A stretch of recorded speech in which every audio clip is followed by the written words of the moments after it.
Hi guys, we are now discuss the positive sanction, sanction head.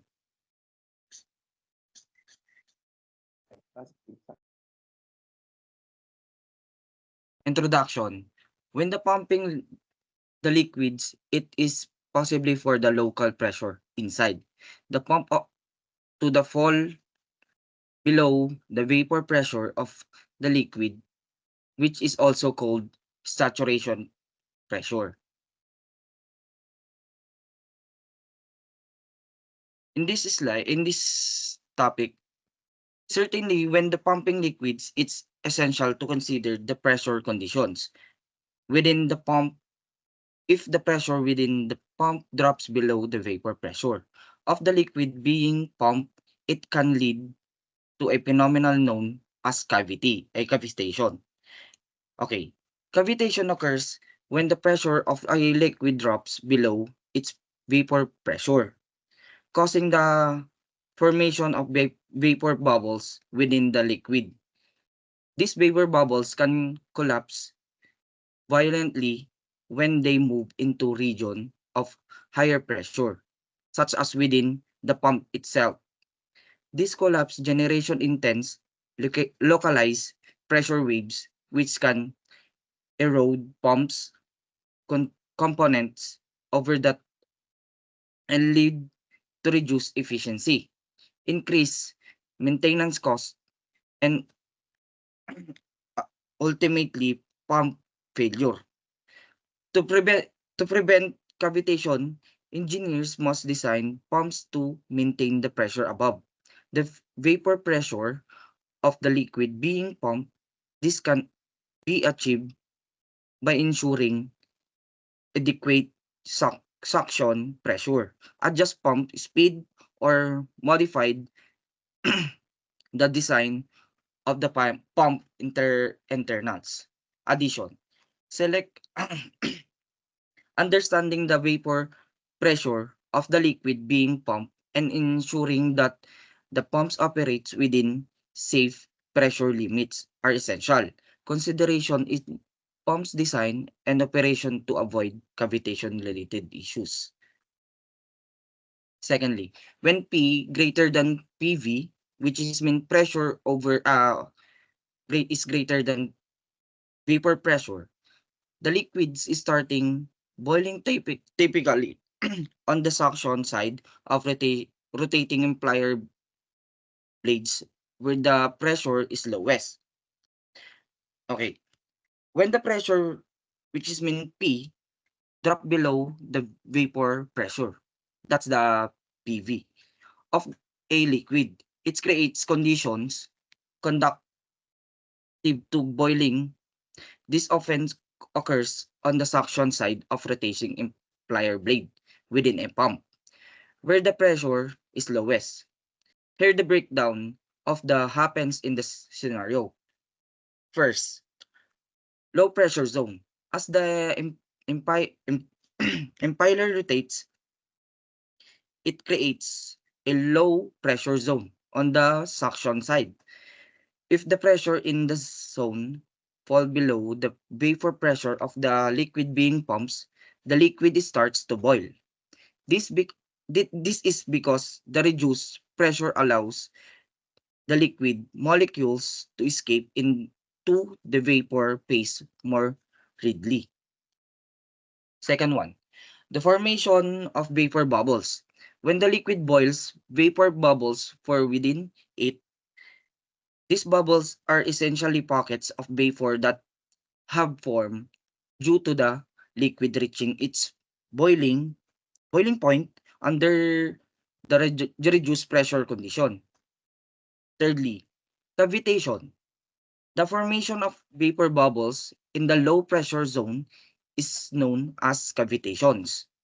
These vapor bubbles are unstable and can collapse violently when they move into regions of higher pressure, such as when they enter the higher pressure areas of the pump.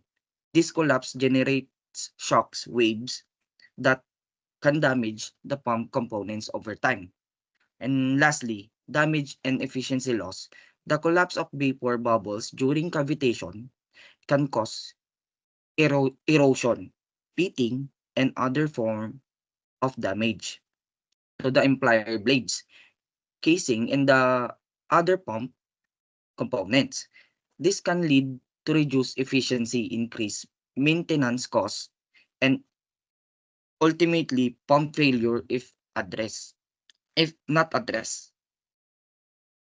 And overall of this, when the pressure drops below the vapor pressure of a liquid, it can lead the boiling and the formation of vapors bubbles, particularly on the suction side of rotating implier blades in the pump.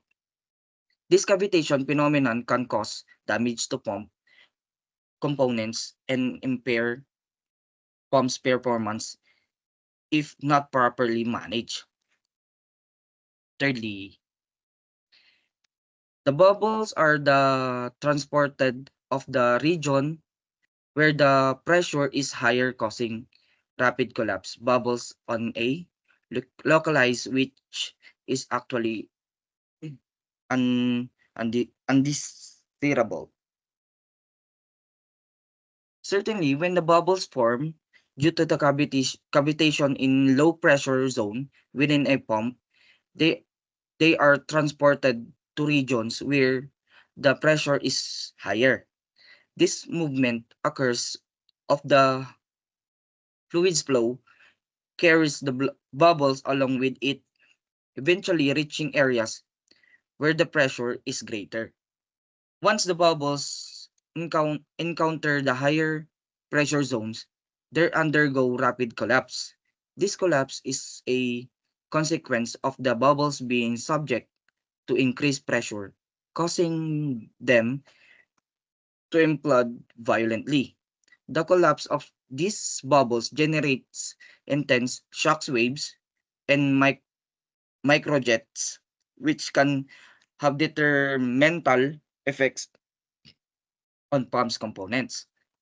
Here why rapid bubbles collapse in undesirable. In the in this undesirable damage to pump components. The violent collapse of bubbles generate localized force that can cause erosion, pitting, and damage to the surface of pump components. This can lead to premature wear and failure of critical parts such as implier blades, casing walls, and seals. Secondly, noise and vibration. The rapid collapse of bubbles produce shockwave and acoustic emissions, resulting in increased noise levels and vibration within the pump system. This can be undesirable in industrial setting where noise and vibration control are important for worker safety and equipment. And the thirdly, efficiency loss. The energy dissipated during bubbles collapse contribution to inefficiencies in the pump system. This energy loss reduce the overall efficiency of the pump and increase the energy consumption required to achieve the desired flow rates. And lastly, flow instabilities. The formation and collapse of the bubble can disrupt the, the smooth flow of fluids within the pump, lead to flow instabilities, fluctuations in pressure, and variations in pump performance.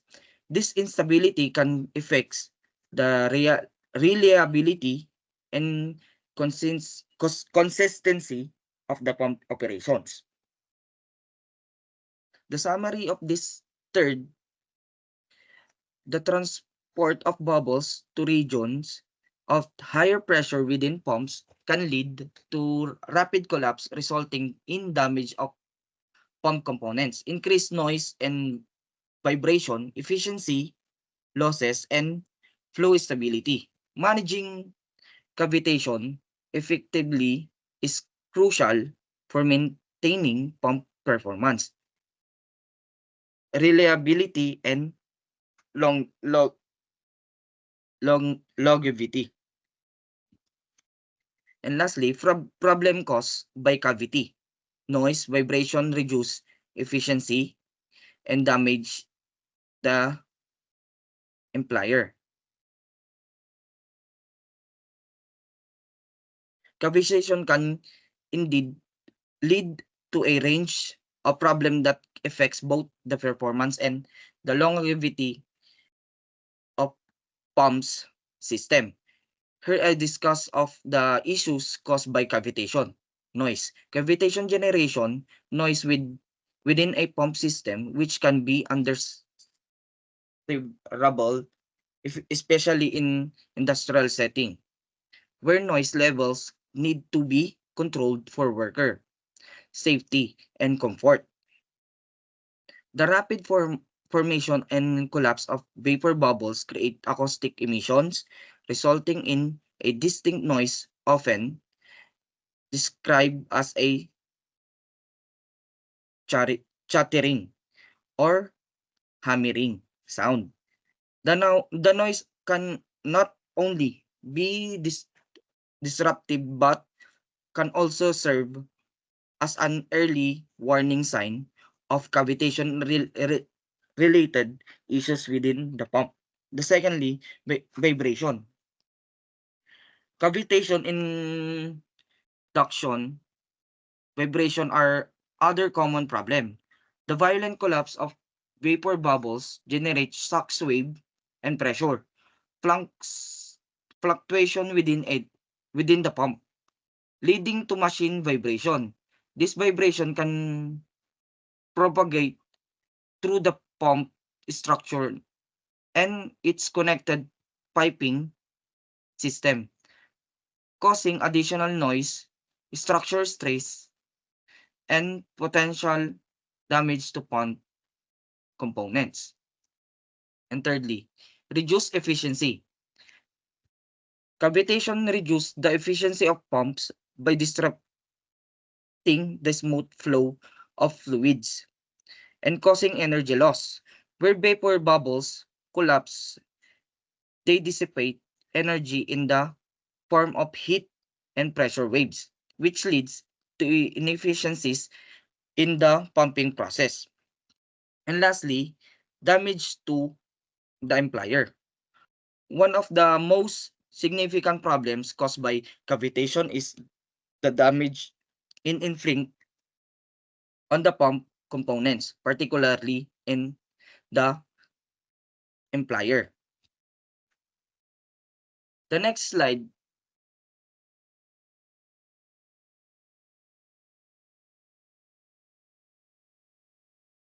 the next slide, we could discuss the other group mates.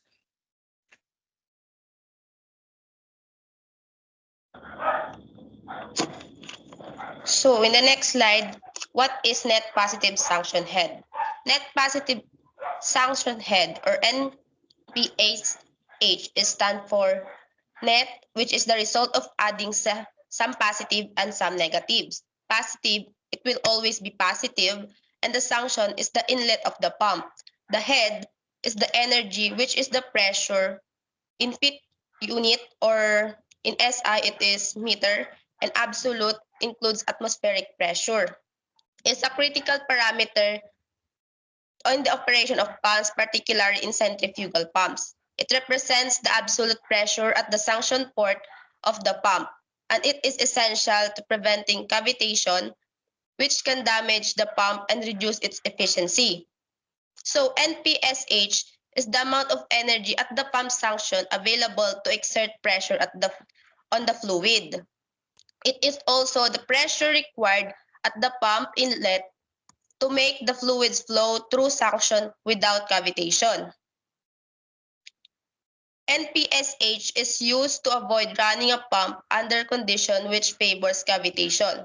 So, in order to understand or to avoid cavitation, it is necessarily to ensure that NPSH available exceed the given NPSH required by efficient and safety margin. To understand the NPSH available and NPSH required, let's move on to the next slide.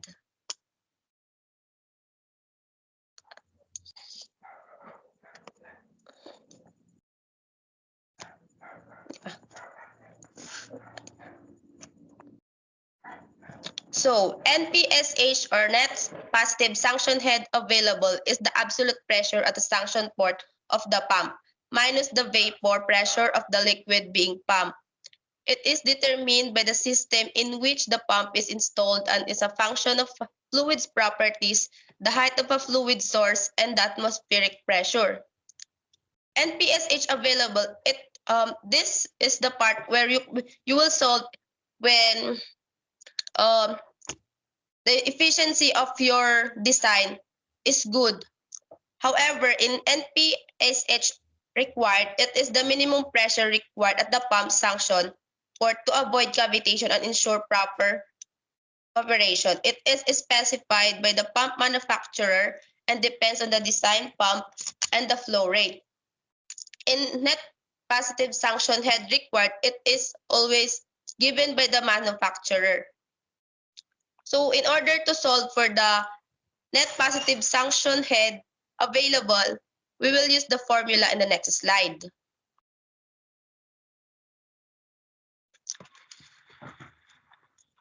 So for solving the net positive suction head, we came up, this is the formula. Net NPSH is equals to PO minus PV over density multiplied by gravity plus or add to delta Z minus HL, where PO is the pressure at the water surface, PV is the vapor pressure, and the density of the fluid, delta Z or delta H in other term, is the difference of height at point 0 and point 1.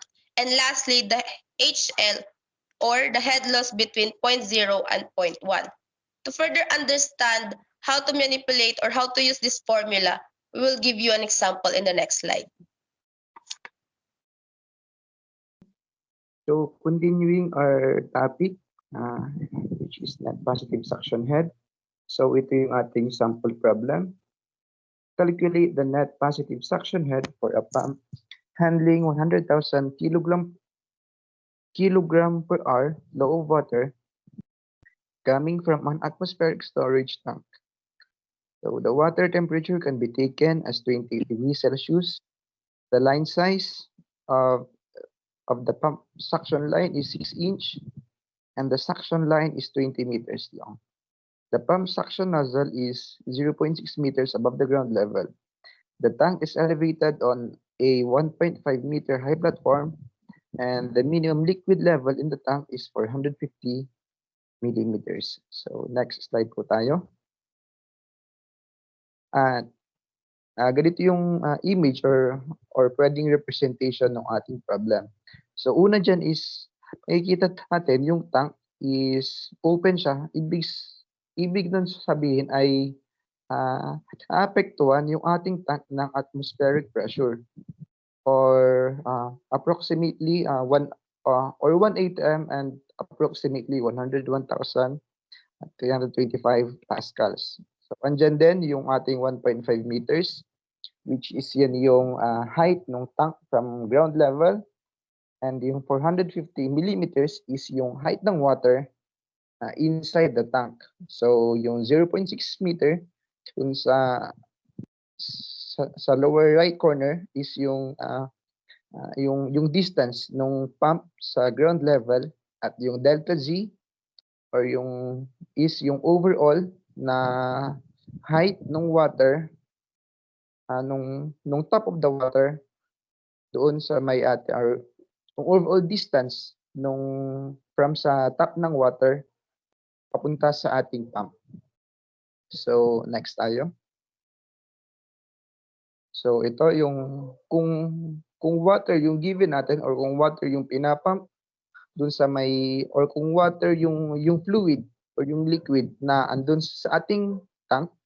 So, ang ating formula is first yung ating NPSH required is 10 meters at yung ating head loss ay 0.6 meters. Kaya yung ating delta Z or yung total or change, total difference is equal siya sa 1.5 meters, which is yung ulit yung height ng tank sa ating ground level, 450 mm or 0.045 or 0.45 meters, which is yung height ng ating water in the tank, and 0.6 meters, ito yung difference ng height or yung height ng ating pump sa ground level. So kung kukunin natin yung total change niyan is 1.35 meters. So ulit yung ating formula for NPSH, yung PO, yung ating pressure pressure at the surface of the water. So kanina nga, since yung given is open siya, so 180 m or 1 atmospheric pressure, 101,325 Pascal. So PV, yung ating vapor pressure, ito yung kukunin natin using Anton's equation. Yung density ng water, yung gravity, which is approximately 9.81 meters per second. Yung ating delta Z, nakuha na natin siya. At head loss natin, which is given din kanina sa ating problem. So, next po. So, yung density ng ating water is kinuha siya, or ano ba yung density ng ating water at 301.15 degrees Kelvin. So, paano ba natin kinuha yung 301.15 degrees Kelvin? So, kinuha yan kasi ang formula or para i-change natin yung Celsius to Kelvin, kailangan lang natin mag-add ng 273.15 degrees sa ating degree Celsius. So, 273.15 plus 28 degrees Celsius is equal to 301.15 degrees Kelvin. So, tapos, dito may kanang side yung ating table. Dito yung K, which is yung degrees Kelvin sa yan. Tapos sa yung ating density. So, kung interpolate natin ito, pwede ating hanapin siya pwede nating hanapin or pwede natin siyang interpolate using our calculator. Ang lalabas na density ng water at 301.15 degrees Kelvin ay nasa 996.1881 kilograms per cubic meter.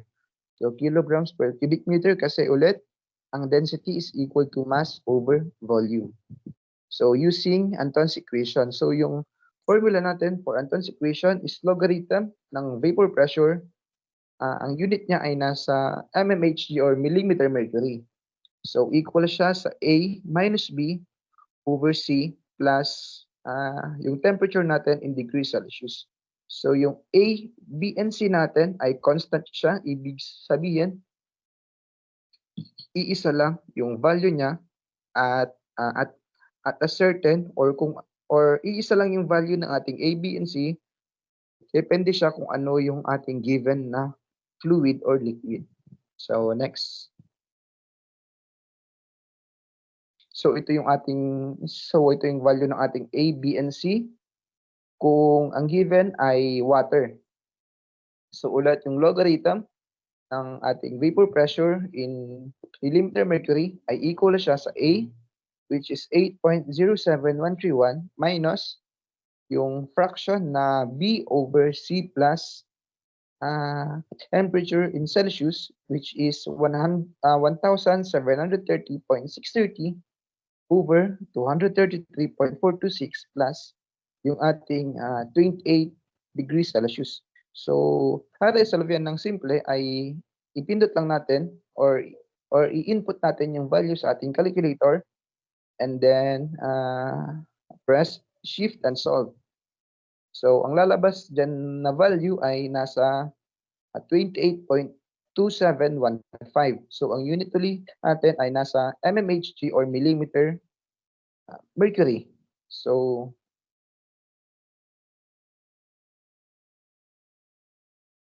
So yung ating so kailangan nating i-convert yung ating value sa into Pascal for para simple yung ating solving in the following process. So para uh, para i-convert siya, kailangan natin na i-multiply sa 180 m over 760 mmHg. Tapos kasi ang 180 m ay equal sa 760 millimeter mercury. Then in 180 m, meron din tayong 101,325 pascals. So kung i-check natin yung units, magka-cancel yung ATM at yung ATM, yung mmHg at yung mmHg. Ang maiiwan nating formula ay ang maiiwan nating unit ay yung Pascal. So ulit, input sa ating calculator, ang lalabas ay 3,769.2233 pascals. So yan yung ating vapor pressure.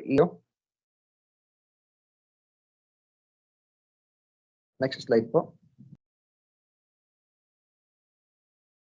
Yan po. So yung ating NPSHA or NPSH available. So ulit yung ating formula is yung ating PO or yung pressure at surface of the water is 101,325 or ito yung 1 atmosphere. And then minus natin is yung PV or vapor pressure at 3769.2233 pascals. And then over yung density ng water natin, 996.1881. That's kilogram per cubic meter. And then yung 9.81, yung ating gravitational constant in meters per second. So 1.35 meters yung ating delta Z at 0.6 meters is yung ating head loss. So i-input natin siya sa ating calculator. Ang lalabas ay 10.7326 meters. So ito yung ating NPSH available. So ibig sabihin, in this case, kung water yung pinapap natin, galing kung sa may tank, pwede natin sabihin na yung value ng or yung available na NPSH is greater than yung required, kaya walang mangyayari na cavitation. So sa next reporter po. Thank you po. So for the continuation of our discussion, let's replace the water for ethanol. So the density at a temperature of 28 degrees Celsius is 996.1881 kilogram per meter cube. So using Antoine's equation, we can calculate the vapor pressure, which is A minus B all over C plus temperature of degrees Celsius. So here we can see the variables A, B, C, which is A is equal to 8.00494, B for 1,554.3, and C is 222.65.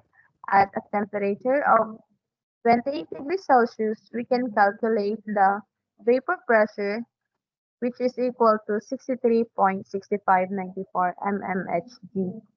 So we can convert the mmHg into Pascal, and that is 8,487.2271 Pascal.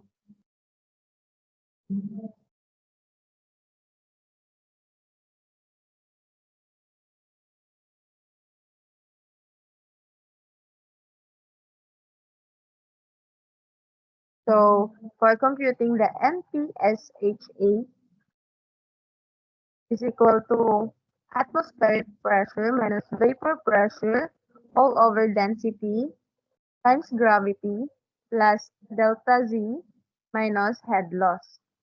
So the NPSH available is equal to 101,325 Pascal minus 8,487.2277 all over 996.1881, which is the density times the gravity of 9.81. plus the delta Z, which is 1.35 minus the head loss, which is 0.6. So we can calculate the NPSH available, which is 10.2498 meter. So in this liquid, mas mataas siya kaysa sa NPSH required. So masasabi natin na nagwo-work siya properly. Nagwo-work pa siya properly kasi mas mataas yung NPSH available kaysa sa NPSH required. For the next liquid, which is acetone. So, same pa rin po ng temperature, same ng mga given. However, using Antoine's equation, magbabago na po yung mga variable niya. So, same equation, and the variable which is A is equal to 7.02447, and B is equal to 1,161, then C is equal to 224. Same temperature, which is 28 degrees Celsius, we can compute the vapor pressure, which is 261.4130 mmHg, and convert it into Pascal. So when we convert it into Pascal, Vp is equal to 34,852.1972 Pascal.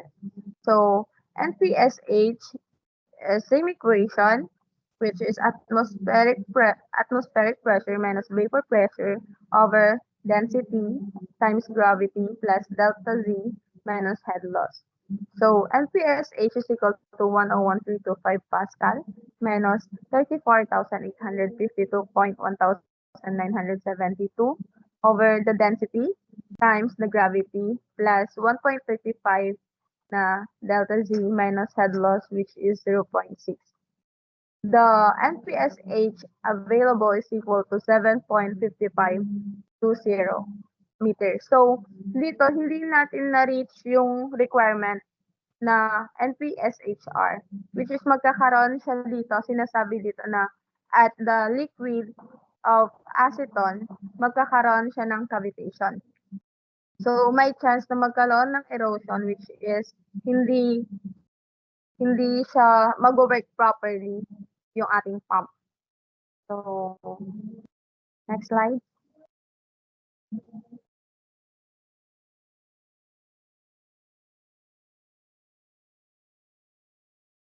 Next reporter na po. Adequate NPSH is essential for maintaining optimal pump performance, preventing damage from cavitation, ensuring system reliability, enhancing safety, and facilitating efficient system design. By considering NPSH requirements, engineers can optimize pump performance, minimize risk, and improve the overall efficiency of pump system. NPSH is a vital parameter in the operation and design of pumping systems with significant implications in electrical engineering. Ensuring proper NPSH management involves designing advanced control system, optimizing energy use, integrating automation and remote monitoring, and ensuring system safety and reliability. Electrical engineers play a crucial role in these aspects, leveraging their expertise to maintain efficient, cost-effective, and reliable pump operations. Understanding and managing NPSH effectively is essential for the success of various industrial and commercial applications where pumps are a critical component. So thank you for listening.